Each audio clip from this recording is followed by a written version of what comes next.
Mardi des pirates, j'espère que vous allez bien parce que moi ça va bien ce mardi. J'avais envie de vous faire aujourd'hui une vidéo sur les décisions financières que vous pouvez avoir quand vous allez avoir votre crise de couple. Votre conjoint, homme ou femme, va prendre des décisions bizarres, hein, des dingueries, des voitures de sport, de la chirurgie esthétique, des tatouages. Vous devenez dingue, donc on va essayer d'expliquer qu'est-ce qui se passe dans la tête de votre conjoint quand il a, comment dirais-je, quand il est en crise. Si vous êtes en crise de couple, si vous êtes un couple de longue durée depuis des années, c'est normal que vous soyez en crise. Vous êtes au bon endroit sur cette chaîne. On en parle chaque jour, évidemment, sur des vidéos longues le matin à 7 h, mais aussi dans les lives de midi et demi, sur des shorts toute la journée. Et évidemment, on en parle aussi dans les textes que je vous écris. Donc tout ça en descriptif de cette vidéo, le affiché plus un seul lien, le catalogue des 270 formations, qu'est-ce qu'il y a encore?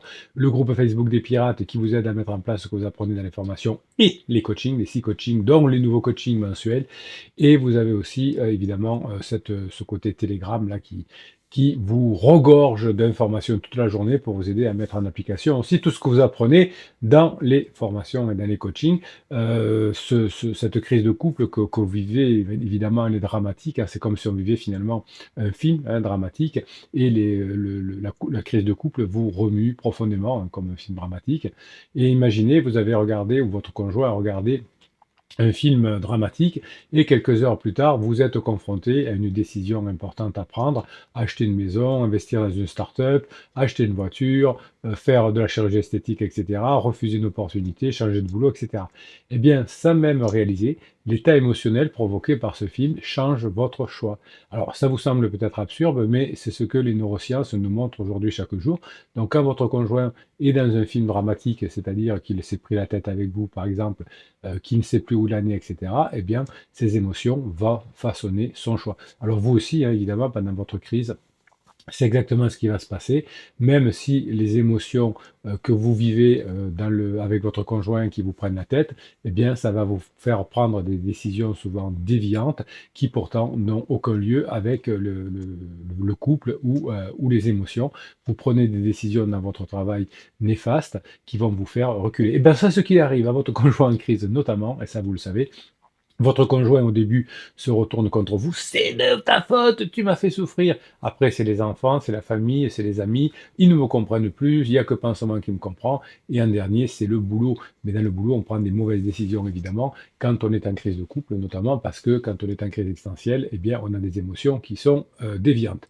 Donc finalement, les décisions en général, mais surtout les décisions financières, sont le fruit d'une logique implacable. En réalité, hein, elles sont influencées par des émotions qui sont déclenchées par des facteurs extérieurs qui peuvent paraître peut-être insignifiants. Non, mais c'est pas grave, c'est pas parce que je suis en crise de couple que je peux pas prendre les bonnes décisions. Ben, vous allez voir au fur et à mesure que les neurosciences, à travers les biais émotionnels, nous apprennent que finalement, en période de crise existentielle, on doute de tout: la carrière, la famille, l'avenir.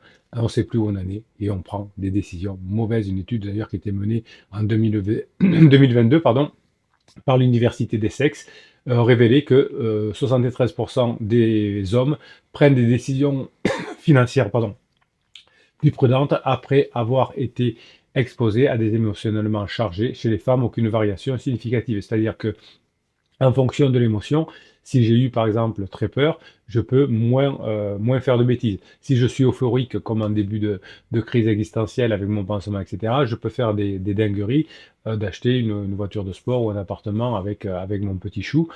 Pour une femme, il y a moins de disparité, mais n'empêche que quand on est euphorique, qu'on croit qu'on a raison ou qu'on veut diminuer sa souffrance, on peut faire des dingueries comme de la chirurgie esthétique, des tatouages ou acheter des voitures de sport aussi, ça arrive pour les femmes. C'est plus sur le côté souvent corps chez les femmes que chez les hommes. Les hommes, c'est plus sur de l'apparence. Alors, je vais vous demander si vous avez, de faire une pause dans cette vidéo, de vous demander si vous avez déjà regretté, hein, ou alors réfléchissez pendant que je parle, évidemment, et mettez-le surtout en commentaire. Est-ce que vous avez déjà regretté une décision sous l'influence d'une forte émotion, hein? Vous pouvez partager cette expérience en commentaire, ça va vous aider. Votre conjoint vous a énervé et vous lui dites: «C'est comme ça, je vais voir mon avocat». Vous avez énervé votre conjoint, il va dire: puisque c'est comme ça, je vais voir le notaire». Alors, un client entrepreneur, j'ai beaucoup de clients entrepreneurs, entre guillemets, mais c'est souvent ceux qui sont le plus symptomatiques, c'est-à-dire qui me font le plus de dingueries. En pleine crise de la quarantaine, il avait décidé, alors c'est pas mon client, à vrai dire, c'est évidemment le conjoint de ma cliente, hein, c'est-à-dire le criseux. Eh bien, il avait décidé sur un coup de tête de vendre toutes ses parts dans une société technologique qui pourtant marchait bien. Elle marchait du feu de Dieu, capitaine, m'avait dit ma cliente. Eh bien, un jour, alors qu'elle n'était pas encore pirate, la cliente se dispute avec le conjoint et elle lui reproche de négliger sa famille, tu penses qu'au boulot, et en plus maintenant tu as une maîtresse, etc. Eh bien, cet accès émotionnel lui a fait vendre l'entreprise. Puisque c'est comme ça, je vais vendre l'entreprise, je vais me barrer loin, personne ne me saoulera, etc. Eh bien, cet accès de doute émotionnel, finalement, lui a fait perdre plus de 12 millions d'euros en quelques mois. Évidemment, hein, la société, elle a été revendue et ben, elle valait beaucoup plus. Il a vendu peut-être un tiers de sa valeur. Donc, vous voyez que parfois une dispute fait prendre des décisions bizarres. Alors, c'est une histoire un peu extrême. Surtout que, alors c'était en 2000, peut-être 21 ou je sais plus exactement, mais le couple est revenu ensemble, mais ils ont perdu et la société et un tiers de la société. Alors bon, ils s'en sont sortis avec 12 millions d'euros, mais c'était une société qui valait beaucoup plus. Et comme m'avait dit ma cliente à l'époque, quand on a remboursé toutes les dettes, les crédits, etc., ben, il ne nous est pas resté grand-chose. Bon, ils sont repartis d'un bon pied aujourd'hui. Évidemment, quand on a un statut d'entrepreneur, généralement, on crée autre chose à côté. Donc finalement, les solutions qu'on pourrait vous proposer ou que vous pourriez proposer à votre conjoint pendant qu'il est en crise, d'être rationnel, hein, c'est une injonction qui ne marche pas, il faut que tu sois rationnel, hein, lorsque une émotion envahit l'amygdale de votre conjoint ou la vôtre, hein, quand vous êtes énervé, eh bien ça court-circuite les zones rationnelles du préfrontal, vous savez. Donc les conseils de penser froidement sont inefficaces en situation réelle et la seule chose que je peux vous conseiller, c'est ne prenez pas de décision sous l'effet de l'émotion. Attendez, hein, vous dire réfléchis bien, alors qu'est-ce que tu prends, utilise le préfrontal, c'est pas possible quand on est plein de cortisol. La seule chose, c'est ne prends pas de décision tout de suite. Alors plus vous allez faire de neurohypnose, vous savez, la neurohypnose, ce sont des fichiers que je vous fabrique et que je vous mets dans chacune des formations. C'est une musique, c'est des ondes binaurales qui calment votre cerveau, c'est des audios EMDR qui vont permettre, en faisant un tic-tac, tic-tac, d'éliminer euh, pas mal de scories, de traumatismes, on va dire, et puis ma voix que vous n'entendez presque pas puisqu'elle est subliminale et qui rentre directement dans votre subconscient. C'est pour ça que ces fichiers de neurohypnose sont aussi puissants, comme vous le dites, parce que ça vous permet d'avoir une relaxation importante et donc de ne pas être trop dans les mauvaises décisions pendant les émotions. Donc, on peut même parfois préférer prendre des décisions, notamment dans la finance, avec l'intelligence artificielle ou avec des logiciels algorithmiques qui prendront de meilleures décisions qu'une personne qui est dans des émotions. En revanche, l'IA, pour l'instant en tout cas, ne prend pas des meilleures décisions que des personnes qui prennent des décisions avec le préfrontal. Donc finalement, le cerveau, en période de crise, biaise vos choix sans que vous en rendiez compte et biaise les choix de votre conjoint encore plus. Évidemment, les hommes et les femmes, souvent, réagissent différemment aux émotions. On dit parfois que les hommes sont moins émotionnels que les femmes. Eh bien, en neurosciences, on sait que c'est pas vrai, que c'est un poncif. Évidemment, hein, si vous vous souvenez de décisions que vous avez pu prendre sous l'effet des émotions, vous vous en mordez les doigts. Alors faites cette expérience de 48 heures. Ne prenez pas de décisions importantes dans les 48 heures après une émotion forte. En tout cas, pendant les crises existentielles, les crises de couple, ce sont vos émotions, souvent, ou les émotions de votre conjoint, qui sont les véritables décisions dans votre vie.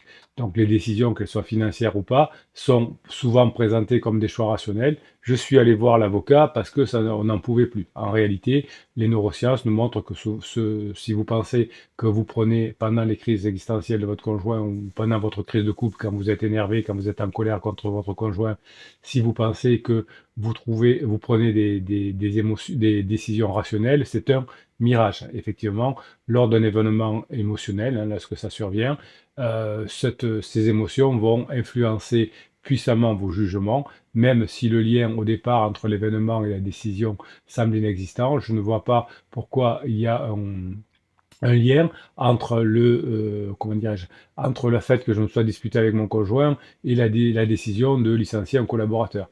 Eh bien, même si, vous ne voyez pas le lien, étant donné que vous êtes plein de cortisol, que vous êtes énervé, eh bien, c'est la personne qui est la suivante et qui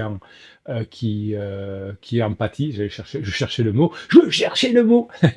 Et voilà, il y a cette histoire d'une personne qui se fait engueuler par son patron, qui rentre chez lui, on klaxonne, comment dirais-je, quelqu'un lui klaxonne, il est énervé, il rentre, il engueule sa femme engueule l'enfant qui ne rangeait pas sa chambre, et le gamin met un coup de pied au chien parce qu'il est énervé.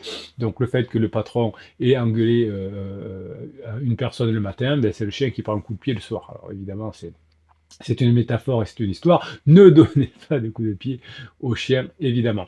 Donc, un reportage, par exemple, sur une catastrophe naturelle pourrait suffire à inciter quelqu'un, par exemple, à épargner davantage, ou au contraire, à prendre des investissements financiers risqués si je regarde un reportage sur le Bitcoin ou quelque chose comme ça, avec beaucoup d'émotions. Donc, c'est pour ça que les personnes qui veulent vous vendre des produits un peu avec arnaque mettent des émotions, des comment dirais-je, des images émotionnelles avec des enfants, avec des personnes âgées, vous savez, des vidéos qui tournent derrière l'image avec des catastrophes, avec des buildings, etc.